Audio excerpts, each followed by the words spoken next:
Hello everyone, welcome back to the Scrap Zone. I'm Julie, and in today's video I'm going to share with you a few assembly tips on how these beautiful cards came together. Now this all started with a project I wanted to make while I was away on a retreat.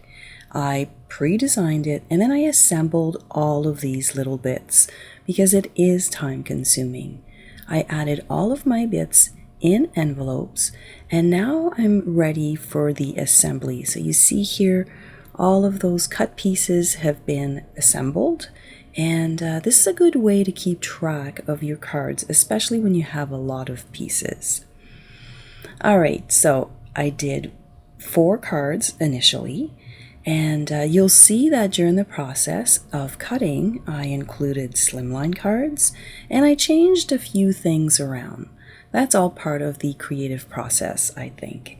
So let's put these cards together. I'm going to start with the large butterfly because that's the one that I kind of stayed true to the design the most.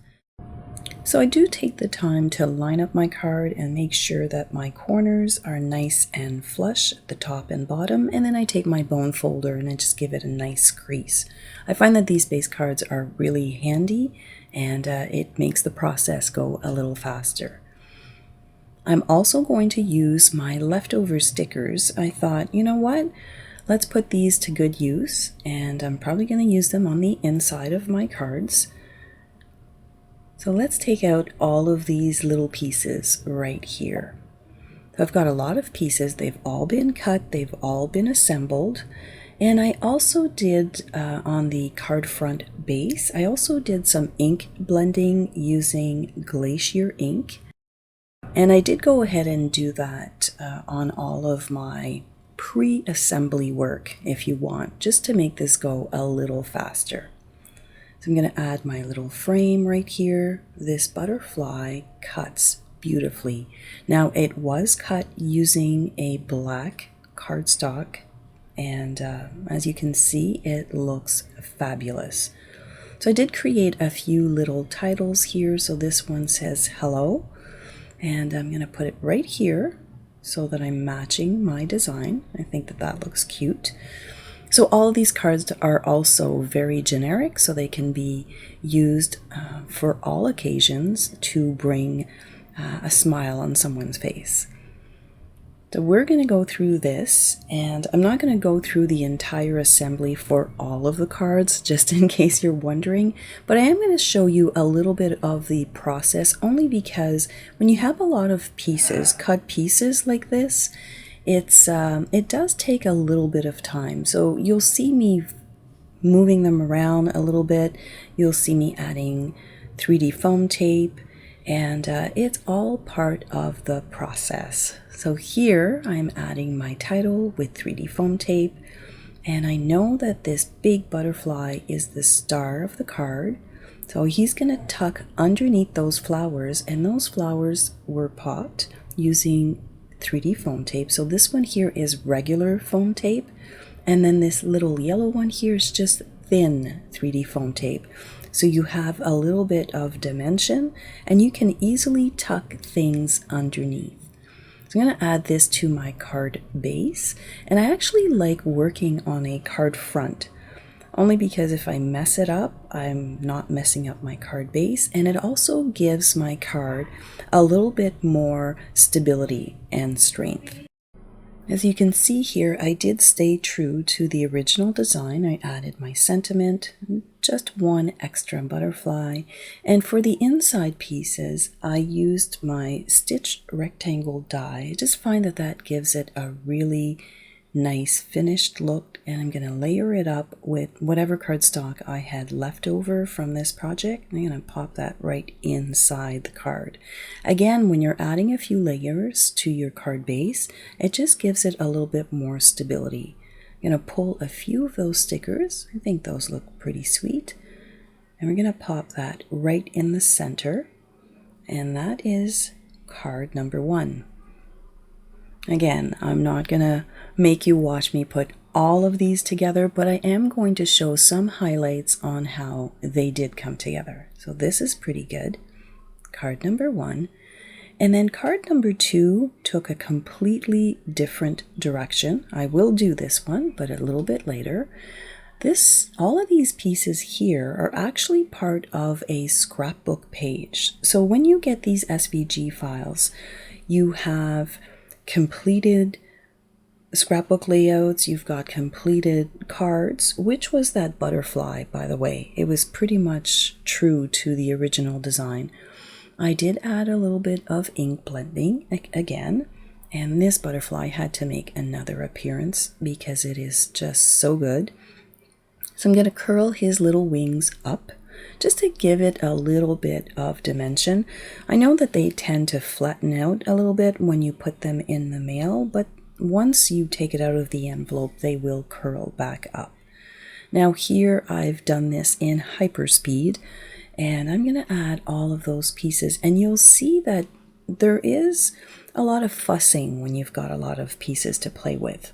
And I did put foam tape on the thanks, and I'm going to add all of these pieces at the back. So I'm kind of layering them up, like some are down with foam tape, some are just going on top, and you kind of get an appreciation for the layering process in this card, because I have to admit there's a lot of pieces here, but the finished product is so pretty that I just had to keep them all. So I'm going to add my little flowers. I'm going to use again foam tape, and I like to use the different thickness, so the thin one, and then I'll go to the regular one. I try not to put too much because then they're just a little bit harder to mail out, but this is pretty much the process for this card, and you saw how it all layered up. So again, I'm going to take the time to make sure that my card base is nice and square. I'll add my card front to the base, and again it gives it more stability. You'll see when you start working with these types of cards, I mean like all of these cut pieces, they tend to get a little bit on the heavier side, so the card bases sometimes need a little bit of reinforcement. So that's what I'm doing here. I'm doing the same thing where I've cut out a rectangle frame, and it's all nice and stitched. Hopefully the camera's picking up on that. And then I'm going to look at my little stickers here and see what else I can do to embellish the inside of the card. And I just find that, one, it's a good use of my leftovers, and two, it just makes it a lot prettier when you open the card. So we're going to pop that one right on the center, just like so. And that is card number 2. So again, if you remember, I told you that this card, all of those pieces were done using an actual layout. And it all came together from this one right here, because this is also part of that same layout. And I kind of separated them out into 2 cards. And that always happens during the creative process. You know, you start cutting things and then you realize, oh, wait a minute, this would make a really, really nice Slimline card. So I really like the way that this turned out. And that flower, it's probably the smallest you can cut it, because as you can see, there's a lot of thin little details on it, but it did cut quite well. And again, I did use here black core cardstock. I've got this great title, and I will link where these come from, because these are from Close to My Heart collections, and I just picked them up and added them to my card. So we're going to add those nice frames inside, add a few little stickers to dress them up. And these are the first 3 cards done primarily with the In Full Bloom collection. Now, when I brought them out, this is when I thought, oh, I wanted to do ink splatters on these. I wanted to do some black splatters. Now, all right, I'm going to live on the edge here, and I'm going to take my beautiful cards and I'm going to add ink splatters. Of course, this is so much easier when you think about it at the right time during the process, but I still think that they're going to look pretty awesome. So I'm going to take some post-it notes here. I'm using the sticky side, and I'm just hiding the sentiments of the cards because I didn't want the splatters on them. But you know what? In hindsight, it would have been okay. So I'm bringing in this fan brush, and this is perfect for splatters. It makes them nice and even, and I've picked this up from another creator here on YouTube. Her name is Amy R, and if you want to see someone create beautiful cards, you should definitely look her up. So these are little brushes. I just got it at Michael's. It was very inexpensive, and when you tap on it, you just get a really generous amount of splatters, and they just work really, really nicely. So I thought that I would give them a try, and I really do like the way that they provide an equal amount of splatters everywhere. Now, don't you agree that it looks better with the splatters? Now, another thing that you will notice during my process is that when you do your ink splatters at the end, the way that I'm doing it right here, you will get some on the back side of your card, because I wasn't thinking about that at all until just now when I picked up my card and I took a peek on the back, and I went, uh-oh, all right, let's clean up the surface and let's do the last one right here. So definitely ink splattering is great, but when it's not done in sequence, sometimes you get a little bit of a mess at the back of your card, but you know what? I think it's all part of the handmade feel. I'm really happy that I did take the time to add a little bit more splatters, and I just think that it really completes the card. I am tapping with my hand, and I am kind of close to the project, as you can see. I'm going to pop that off. And this looks really, really nice. I'm happy that I was brave enough to take my finished cards and add the splatters to them, because this is the look that I was going for. You've got your nice Slimline card, you've got your thanks card, and then that really pretty butterfly. Now, for the second set of cards, I did use the As Sweet as Honey, and that digital collection is also really, really pretty. So as I mentioned at the beginning of the video, I'm not going to show you the entire process for this because it's pretty much the same, but I'm going to talk you through a few of the highlights if you want. So you can see right here that I splattered at the right time. The splatter is in back of my front panel, and then there's no mess at the back or on the inside. So that's actually when you're supposed to splatter, not at the end. So learn from my mistake. And here you have the panels that are going inside, very much like the other ones. And I'm going to pull out my leftover stickers for these ones too, only because why not, right? It does feel good to use up your stickers or anything, your stash, definitely.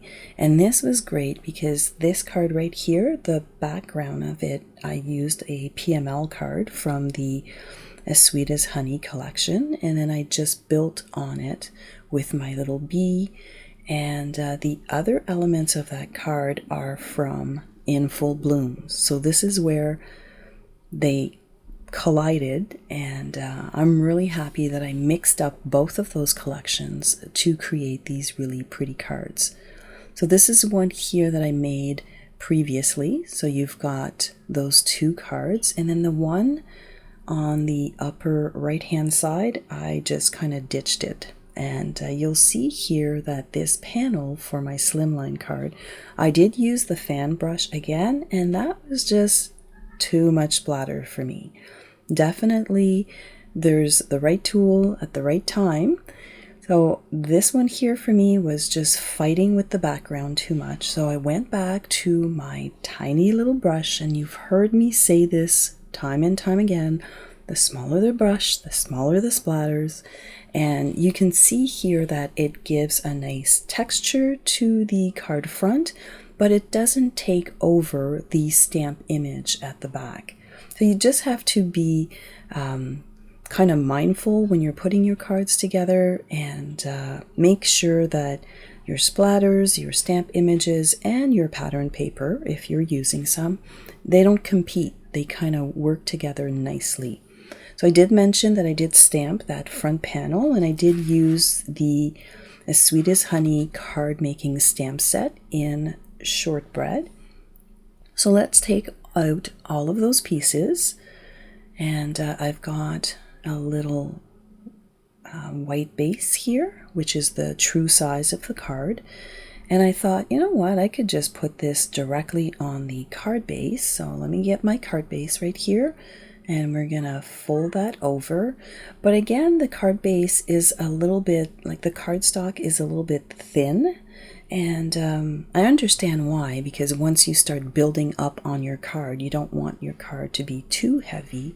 But I also feel that as a slimline card, it's a little bit flimsy. So I am going to build it on its own card front, and it's just going to give it a little bit more stability.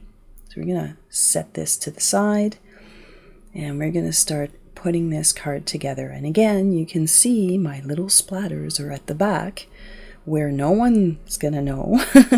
And I'm just gonna add this together. I do like to use liquid glue for cards, especially cards that have a lot of pieces like this, because you can move them around ever so slightly, and it just makes it easier. So I'm gonna add my title, and this piece is from the In Full Bloom, and then this cute bee is the sweetest thing.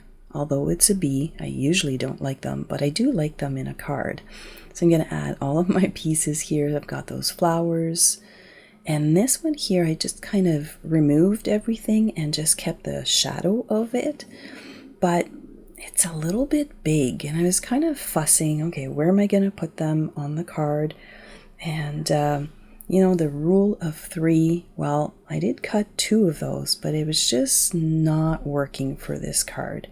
I really tried to make it work at the front, and I thought, oh, do I fire up the Cricut again and cut more? And I thought, okay, let's move the bee to the left-hand side. We'll keep those for the inside of the card. So I still end up using them, which I was kind of happy for, because they are really cute. But it's okay to have blank spaces on your card. I've got a lot going on. I've got a really nice sentiment. I've got texture and the stamping at the back. So I felt that it was okay to leave that top portion of my card blank if you want. I'm thinking maybe here, and then I thought, you know what, let's just move those over to the right-hand side. So when you open it, there's a bit of a balance from the left to the right.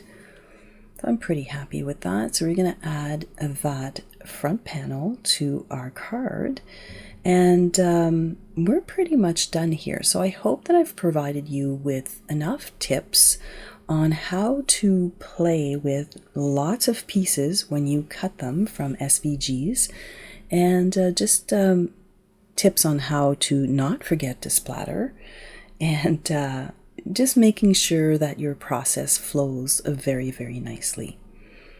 So this one here was done with a Picture My Life card as the base, and this one here actually stenciled the thank you all over the base of that card. So once again, I want to thank you so much for hanging out with me today. And if you like what you see here, don't forget to subscribe. I would love for you to join. I will link a couple more videos that I think you might just like. Have yourself a wonderful day. I'll catch you in the next video.